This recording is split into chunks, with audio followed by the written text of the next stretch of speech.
from the CyberHub bunker and studio, you're tuning in to the CyberHub podcast. And now for your host and CISO, James Azar. Well, we are back after a long extended Labor Day weekend and Rosh Hashanah. It's finally good to be back in the studio and live again. James Azar here with your Practitioner Brief for September 8th, 2021. A lot of things happened while I was gone. Man, I was going through stuff this morning. I was like, wow, so much stuff. So we've got a really, really busy show. Before we get started, though, on today's show, big shout out to KnowBe4 and Ativo Networks. Thank you so much for your support. Go and check them out in the show notes. One more thing. Georgia Cyber Week is coming up September 21st. Just 2 short weeks away. We're going to have an incident response workshop, a great fintech panel.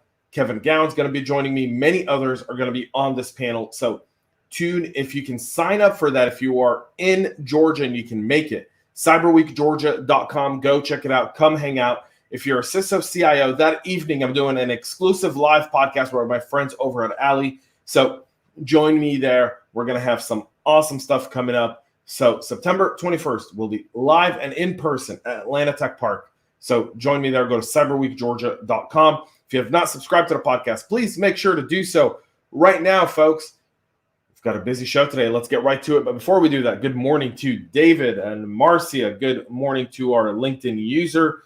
Good morning to Tori. Thank you for being here, as well as Michael. You've got your cup of coffee. So do I. Folks, my traditional double espresso, because you know I don't deviate from an espresso. So coffee cup cheers. Let's get right into today's show. Love a good cup of coffee. Here we go, folks. Let's get started with Microsoft Office ZeroDay is hit in another targeted attack. So Microsoft, again, finds itself on the heels of defending from an additional cybersecurity incident. This time, the vulnerability is a ZeroDay in the popular Microsoft Office. The attack itself is an exploit that has the patch is already in place. So let me start off with the good news. There's already a patch in place. It's already pre-patch Tuesday, meaning it's another out-of-band patch for Microsoft.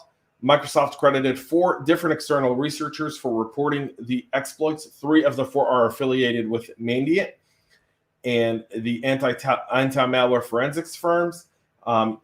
That did not give information on the 4th, but according to Microsoft on CVE 2021-40444, an attacker could craft a malicious ActiveX control to be used by a Microsoft Office document that hosts a browser rendering engine. The attacker would then have to convince the user to open the malicious documents. User whose accounts are configured to have fewer user rights on the system could be less impacted than users who operate with administrative user rights. Microsoft Defender Antivirus and Microsoft Defender for Endpoint both provide detection and protection for this known vulnerabilities. Customers should keep anti-malware products up to date. Customers who utilize automatic updates do not need to take any additional actions.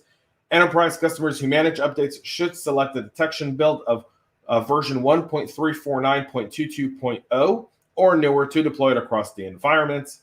Microsoft Defender for Endpoint alerts will be displayed as suspicious CPL file execution. The company is also recommending that Windows Fleet administrators disable the installation of all ActiveX controls in Internet Explorer to mitigate the attack. This is the 60-second confirmed ZeroDay attack documented so far in 2021.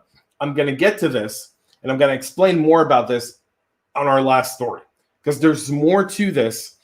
I was at the University of Northern Georgia on Friday talking to an awesome class that was taking a business cybersecurity, and we did a roundtable thereafter, and this was one of the things we talked about, and I'll address this towards the end of the episode, so stay till the very end, don't go anywhere.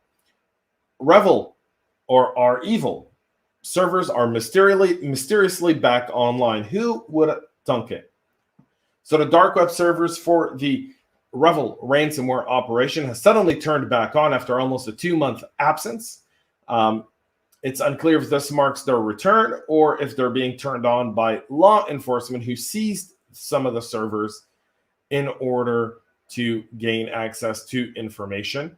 If you guys remember, REvil were behind the Kaseya cybersecurity incident that rocked everyone on 4th of July weekend. After the attack, the ransomware gang faced increasing pressure from the law enforcement, and Russia was given kind of a request to take action, which they did. Now their infrastructure is back on. We'll see what this means. We'll see what this means. We'll get to that, folks. Let's get to some comments here, folks. Let's see. We've got LinkedIn users. Good morning, Nespresso. Cheers. Morning to Matt Lee. Good morning to Keith, and happy Wednesday to you. Good morning, Aaron. Technology is no Oprah. You get a ZeroDay. You get a ZeroDay. Good morning from Jacksonville, Florida. And good morning to David B. Thank you for being here. Good, sir. We'll move to our next story. Confluence. You guys know Confluence, right? Everyone knows Confluence. Well, Jenkins says that their Confluence service compromised using the recent exploit. So I've talked about this last week. The Altesian Confluence server and data center exploit, which was tracked as CVE 2021-260-84 with a CVSS score of 9.8. The issue could allow authenticated attackers to execute arbitrary code on affected systems. The bug was patched on August 25th, but the first exploitation attempts were observed. On Friday, Cybercom and CISO both warned of mass exploitation of the vulnerability, or urging organizations to apply available patches as soon as humanly possible. On Saturday, Jenkins project contributors Matt Wyatt and R. Taylor Croy revealed that attackers successfully exploited the bug to gain access to the project's Confluence service.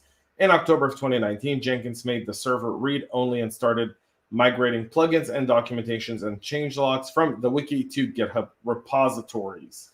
So we're seeing that the lack of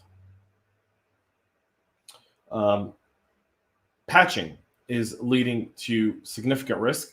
Confluence is significant for a lot of organizations because it's literally the hub of all your DevOps.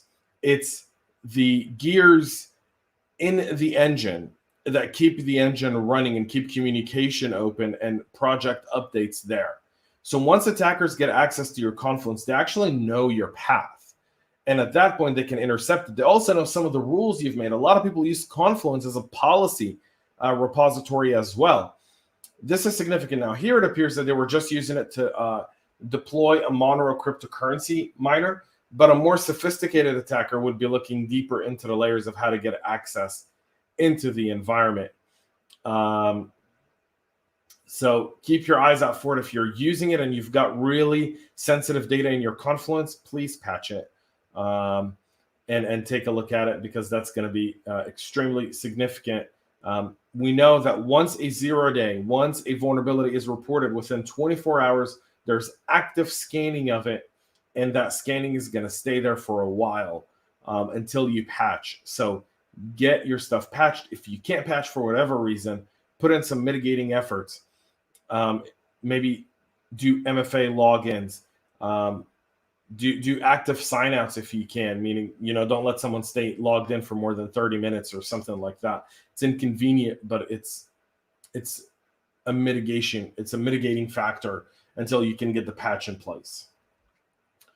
Our fourth story today, the HAProxy, which has been found vulnerable to critical HTTP request smuggling attack. This critical security vulnerability has been disclosed in HAProxy, a widely used open source load balancer and proxy server that could be abused by an adversary to possibly smuggle HTTP requests, resulting in unauthorized access to sensitive data and execution of arbitrary command, effectively opening the door to a wide array of additional attacks. It's tracked the CVE 2021-40346, and the Integer overflow vulnerability has a severity rating of 8.6 on the CVSS scoring system and has been rectified in HAProxy versions 2.0.25, 2.2.17, 2.3.14, and 2.4.4. HTTP request smuggling, as the name implies, is a web application attack that tampers the manner of that a website processes sequences of HTTP requests received from more than one user, also called HTTP desynchronization.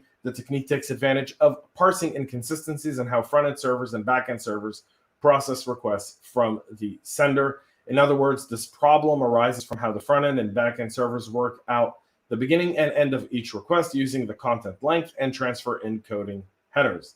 Once that's intercepted, well, folks, then everything at that point is game. So keep your eyes out on this specific vulnerability. Paul says having Confluence on a SIM network, planning to keep it unpatched to researchers. Let us know what you find, Paul. Good morning.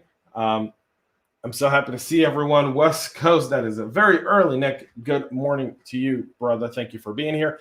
And finally, I'm going to rewind to my first story. Microsoft ZeroDay, 62 ZeroDays so far this year, and it all goes back to SolarWinds. I've said it time and time again. I'm not trying to say I told you so. SolarWinds is one of the most significant cybersecurity events of our lifetime. It's more significant than Equifax. It's not as significant in OPM, but just as significant. It's just as significant as Marriott. A lot of people dismissed the Marriott breach, but 500 million records, including passport information, stay information on many, many people who stay at Marriott's. That was very, very significant. Now we move on to this one. So if you guys remember, in mid-July, we talked about another ZeroDay in the ServView file transferring technology for SolarWinds. That was the other aspect for SolarWinds. And none of the details were really, SolarWinds didn't share any details about the attack, but only said it learned about the bug from the Microsoft security team. Well, Microsoft has revealed more details about the July attack. The company said the ZeroDay was the work of a new threat actor company. They were tracking as Dev0322. The group operates out of China.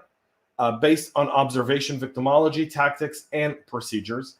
Microsoft said the group targeted SolarWinds ServView servers by connecting the open SSH port and sending a malformed pre-authorization connection request, which allowed Dev0322 operators to run malicious code on the targeted system, take over vulnerable devices. They didn't go into more information there.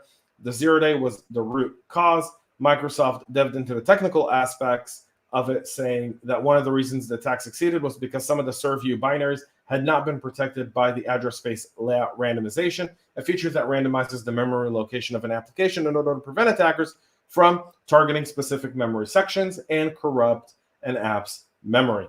While it was missing, it made that ZeroDay just so much more available. Well, Chinese hackers have exploited SolarWinds products before, and now the supply chain attack is going through. This is just another one in a series of attacks by China, and it's going to continue, folks. So keep your eyes out for this. It's going to be significant. That's it for our practitioner brief today, folks. We'll be back tomorrow to wrap up this week. It's been a short one, I know, but tomorrow I'll try to address some of the stories that I missed earlier this week on the show as we wrap it up. And then Friday, I have a very special guest on the 11 a.m. live. Tomorrow night, digital debate with Eddie and myself. We've moved from Wednesday to Thursday on Clubhouse.